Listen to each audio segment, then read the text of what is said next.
চ্যানেলে আপনাদের আবার স্বাগত জানাচ্ছি। লাস্ট ভিডিওতে আমরা অলরেডি ডিসকাস করেছিলাম ব্রেকফাস্টে আমাদের কি কি খাবার দাবার অ্যাভয়েড করাটা দরকার। এতটুকু আমি বলতে পারি যে ব্রেকফাস্টে মানে শুধু ব্রেকফাস্ট না, যে কোনো মিল, সেটা লাঞ্চ হতে পারে, ব্রেকফাস্ট হতে পারে বা ডিনারও হতে পারে, আইডিয়ালি আপনার কার্বোহাইড্রেটের পরিমাণ নেগলিজিবল বা খুব কম থাকতে হবে।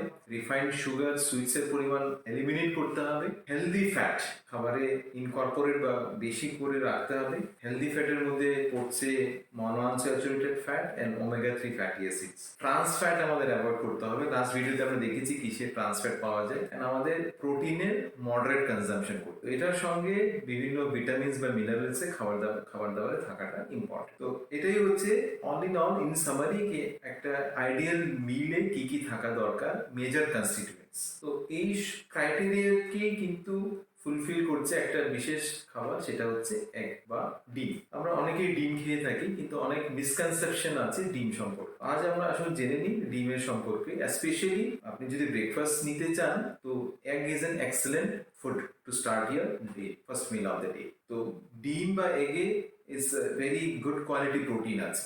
স্পেশালি ডিমের যে এগ হোয়াইট আছে, এগ হোয়াইটে প্রচুর পরিমাণে প্রোটিন আছে। আর ডিমের যে প্রোটিন, সেটা খুব এক্সেলেন্টলি বায়োঅ্যাভেলেবল। তো বায়োঅ্যাভেলেবল বলতে আমি কি বোঝাতে চাইছি, প্রোটিন বেসিক্যালি আমরা নিই, protein is use as a building block in the body. মানে প্রোটিন নিলে আমাদের শরীরের মাসেল বা স্কিন, বোন, নেইলস ওগুলো গঠিত হয় because of the protein. So protein acts as a building block. কিন্তু আমরা সাপোজ যদি 100 গ্রামস প্রোটিন নিই per day, exactly all 100 grams কিন্তু প্রোটিন সেই বিল্ডিং ব্লক হিসেবে ব্যবহৃত হয় না। তার মধ্যে only 30 to 40% ব্যবহার হয় to make muscles or skin, hair or nail বা অন্যান্য যেটা আমাদের বায়োকেমিক্যাল রিয়াকশন থাকে। কিন্তু এটার মধ্যে বায়োঅ্যাভেলেবিলিটির মধ্যে সব থেকে বেশি বায়োঅ্যাভেলেবল যেটা, সেটা হচ্ছে এগ প্রোটিন যেটা আছে অলমোস্ট 50% বায়োঅ্যাভেলেবল। মানে আপনি যদি 100 গ্রাম এগ প্রোটিন নিচ্ছেন, জাস্ট ফর এক্সাম্পল আমি বলছি,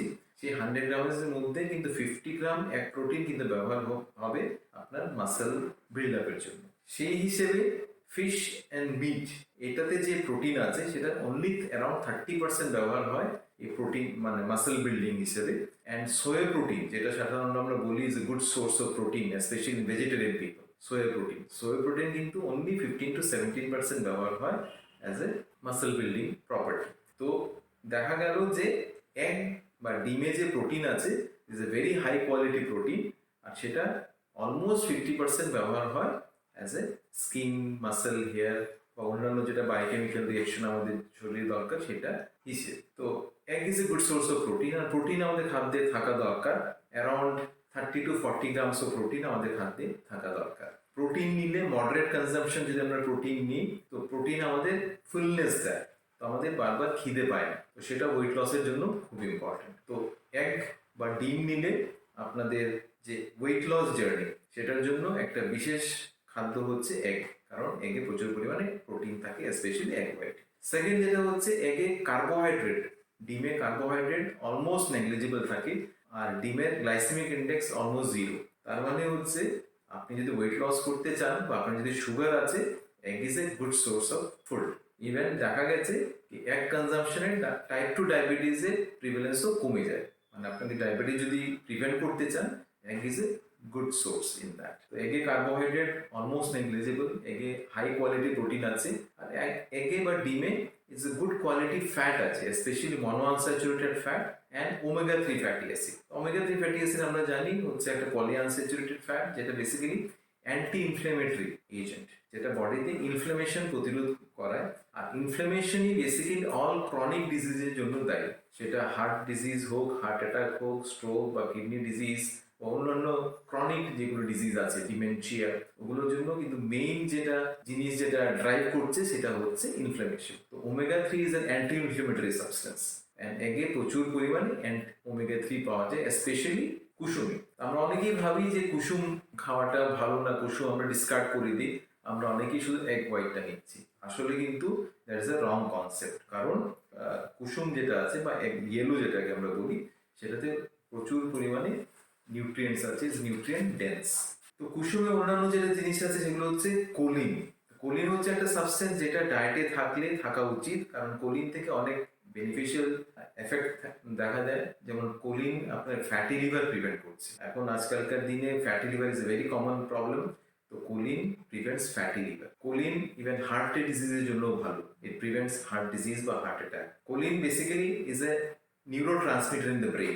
এসিটাইল কোলিন হচ্ছে একটা নিউরোট্রান্সমিটার ব্রেইনে। তো কোলিন খাবার দাবারে নিলে, ডায়েটারি কোলিন থেকে আমাদের ব্রেইন ফাংশন ভালো হয়। তো প্রেগনেন্সিতে কোলিন যদি কেউ নেয়, তো it prevents fetal, it promotes fetal brain development and fetal যে নিউরাল টিউব ডিফেক্ট থাকে সেটা প্রিভেন্ট করছে। And egg yellow is a very good source of choline. তো সেই হিসেবে আপনি এগ নিতে পারেন। এগ ইয়োকে আরো দুটো অ্যান্টিঅক্সিডেন্ট আছে, যেটা হচ্ছে লুটিন এন্ড জিয়াসেন্থিন, যেটা আই প্রবলেম প্রিভেন্ট করছে, ম্যাকুলার ডিজেনারেশন বা ক্যাটারাক্ট এগুলো প্রিভেন্ট করছে। তেমনি এগ ইয়োকে বা কুসুমে প্রচুর পরিমাণ vitamin D, vitamin A, vitamin E, vitamin K, যেগুলো ফ্যাট সলিবল ভিটামিন আমরা বলি। ইভেন কিছু কিছু বি কমপ্লেক্স ভিটামিনও আছে। তো fat soluble vitamin A, D, E and K প্রচুর পরিমাণে কুসুমে পাওয়া যায়। তো ভিটামিন এ, ভিটামিন ই অনেক খাবার দাবারেই পাওয়া যায়, যেমন হলুদ ফল বা সবুজ শাকসবজিতে প্রচুর পরিমাণে ভিটামিন এ পাওয়া যায়। কিন্তু vitamin K, specially vitamin K two, যেটা কুসুমে পাওয়া যায়, সেটা কিন্তু সব খাবার দাবারে পাওয়া যায় না। ইনফ্যাক্ট ভিটামিন কে টু খুব কম খাবার দাবারেই পাওয়া যায়। কিন্তু ভিটামিন কে টু হচ্ছে একটা খুব ইম্পর্টেন্ট ভিটামিন। কারণ ভিটামিন কে টুর কাজ হচ্ছে শরীরে যখন আমরা যখন ক্যালসিয়াম নিই, ক্যালসিয়াম আমরা সবাই জানি বোনের জন্য দরকার, বিকজ ক্যালসিয়ামটা বোনে ডিপোজিট হয়, বোনকে স্ট্রং বানায়। কিন্তু ক্যালসিয়াম কিন্তু নিজে নিজেই ডিপোজিট বোনে হয় না। আমরা যখনই ডায়েটে ক্যালসিয়াম নিচ্ছি, সেই ডায়েটে যেটা আমরা ক্যালসিয়াম নিচ্ছি সেটা ইন্টেস্টাইন থেকে ব্লাডে যায়। আর এই অ্যাবজর্পশন করাই ভিটামিন ডি। ইন্টেস্টাইন থেকে যে ক্যালসিয়ামটা ব্লাডে যখন অ্যাবজর্পশন হয়, নিজে থেকে সেটা অ্যাবজর্পশন হয় না, ভিটামিন ডির সাহায্য লাগে। তো ক্যালসিয়াম অ্যাবজর্পশনের জন্য ভিটামিন ডির সাহায্য লাগে। আর এই ব্লাডে যে ক্যালসিয়ামটা আছে সেটা কি বোনে ডিপোজিট হবে, না ব্লাড ভেসেলে ডিপোজিট হবে, না হার্টে ডিপোজিট হবে, সেটা নির্ধারণ করছে কিন্তু ভিটামিন কে টু। শরীরে ভিটামিন কে টু থাকলে vitamin K two calcium blood থেকে নিয়ে ডিপোজিট করে বোনকে স্ট্রং করে। যদি শরীরে ভিটামিন কে টুর পরিমাণ কম থাকে, তাহলে কিন্তু যে ব্লাডে যেটা ক্যালসিয়াম আছে সেটা বোনে ডিপোজিট না হয়ে এটা জমা হয় হার্টে বা ব্লাড ভেসেল। আর হার্ট বা ব্লাড ভেসেলে যত বেশি পরিমাণ ক্যালসিয়াম জমা হয়, সেটা থেকে কিন্তু হার্টের রোগের সৃষ্টি হয়, স্ট্রোক হয় বা হার্ট অ্যাটাক হয়। তো বোন হেলথের জন্য যেমন ভিটামিন ডি আর ক্যালসিয়ামের দরকার, তেমনই ভিটামিন কে টুরও দরকার। তো vitamin D and vitamin K two bone health as well as heart হেলথের জন্য দরকার। আর এগ ইয়োক বা কুসুম হচ্ছে এমন একটা ফুডস্টাফস যেটাতে vitamin D and K two প্রচুর পরিমাণে পাওয়া যায়। So which is essential for your bone development, bone growth, strength in the bone as well as heart. তো এগুলো হচ্ছে কয়েকটা ইম্পর্টেন্ট নিউট্রিয়েন্টস যেটা কুসুমে বা এগ হোয়াইটে প্রচুর পরিমাণে পাওয়া যায়। কিন্তু এগে কি কোনো ডাউন বা কোনো সাইড এফেক্ট আছে, যেটা আমরা অনেকেই ভাবি, সেটা হচ্ছে কুসুমে প্রচুর পরিমাণে কোলেস্ট্রল আছে। অনেকেই আমরা ভাবি যে, অনেক ক্ষেত্রে আমরা ভাবি যে কুসুম খাওয়াটা ঠিক না, আমরা কুসুমটাকে সরিয়ে শুধু এগ হোয়াইট নিচ্ছি। কিন্তু আসলে কথাটা হচ্ছে আমাদের শরীরে কোলেস্ট্রল তৈরি হয় লিভার থেকে। প্রতিদিন লিভার অ্যারাউন্ড 3000 মিলিগ্রাম কোলেস্ট্রল তৈরি করছে। আমরা একটা এগে কুসুমে কোলেস্ট্রল থাকে অ্যারাউন্ড 150 মিলিগ্রাম। আপনি যদি দুটো বা তিনটে এগও নিচ্ছেন, ম্যাক্সিমাম আপনি 400 মিলিগ্রাম কোলেস্ট্রল নিচ্ছেন। সেটা খুব একটা ডিফারেন্স করবে না, কারণ আমাদের নিজের বডি থেকেই, আমাদের নিজের লিভার থেকে 3000 মিলিগ্রাম কোলেস্ট্রল প্রোডাকশন হচ্ছে। আর কোলেস্ট্রল যে প্রোডাকশন হচ্ছে লিভার থেকে, সেটা কিন্তু লিভার কখনো ইনক্রিজ করছে, কখনো ডিক্রিজ করছে প্রোডাকশন, ডিপেন্ডিং অন আপনি ডায়েটে কতটুকু কোলেস্ট্রল নিচ্ছেন। তো ডায়েটারি কোলেস্ট্রল দেখা গেছে যে রিসার্চে, ডায়েটে আপনি কোলেস্ট্রল নিলে সেটা কিন্তু খুব একটা ডিফারেন্স করছে না ইন ইয়োর হার্ট হেলথ। মানে কোলেস্ট্রল আপনি বেশি নিচ্ছেন ডায়েটে বা কম নিচ্ছেন, সেটাতে কিন্তু খুব একটা ডিফারেন্স পড়ছে না হার্ট হেলথের ব্যাপারে। তার মানে এটাই হচ্ছে, আপনি এগ ইয়োক আপনি নিতে পারেন, যদিও এগ ইয়োকে বা কুসুমে প্রচুর পরিমাণে কোলেস্ট্রল আছে, বেশি পরিমাণে কোলেস্ট্রল আছে, এটাতে কিন্তু হার্ট ডিজিজ হয় না। কারণ হার্ট ডিজিজ কিন্তু কোলেস্ট্রলের জন্য হয় না। আগে আমরা ভাবতাম যে হার্ট ডিজিজ কোলেস্ট্রলের বেশি পরিমাণ, আধিক্য বেশি থাকলে সেটা থেকে হার্ট ডিজিজ হয়। কিন্তু হার্ট ডিজিজ হয় বেসিক্যালি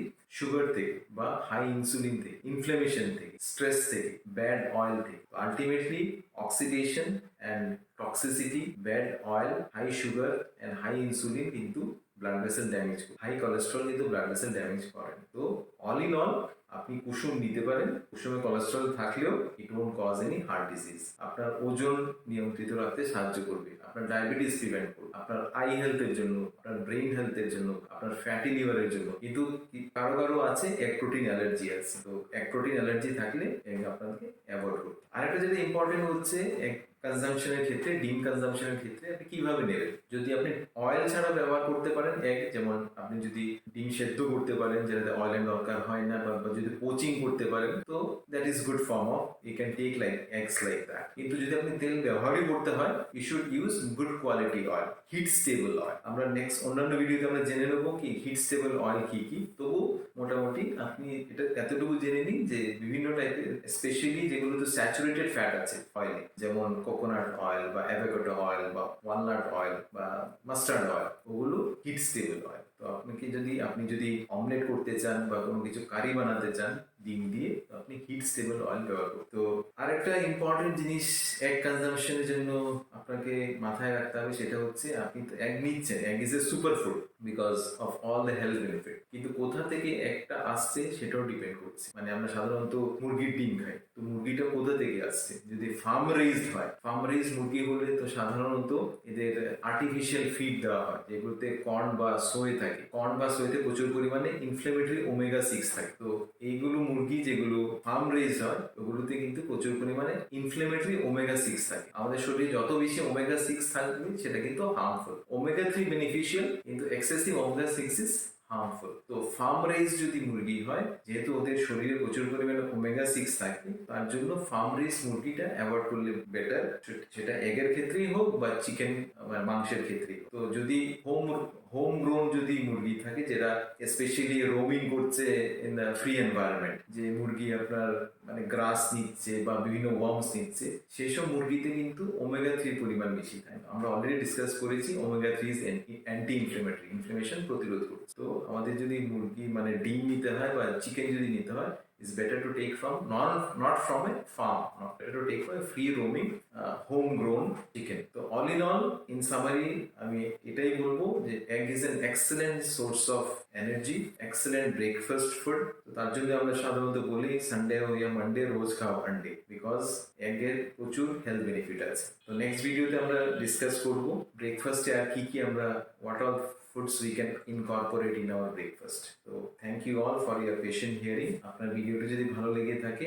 তো আপনি সাবস্ক্রাইব করুন আমাদের চ্যানেলকে, লাইক করুন, and you can share with your friends and family also. এই ভিডিওগুলো আমি এই কারণেই বানাচ্ছি যে as a busy practitioner, I M A cardiologist, আমি অনেক পেশেন্ট দেখি, সব পেশেন্টকে ডায়েটারি অ্যাডভাইস দেওয়াটা অ্যাট লেন্থ সম্ভব হয়। তো এই ভিডিওগুলো বানানোর উদ্দেশ্য একটাই যে we should be able to disseminate this knowledge, health related knowledge through these videos. তো তার জন্য আপনি এই ভিডিওগুলো আপনি শেয়ার করুন so that it can help somebody else. Thank you all for your patient hearing.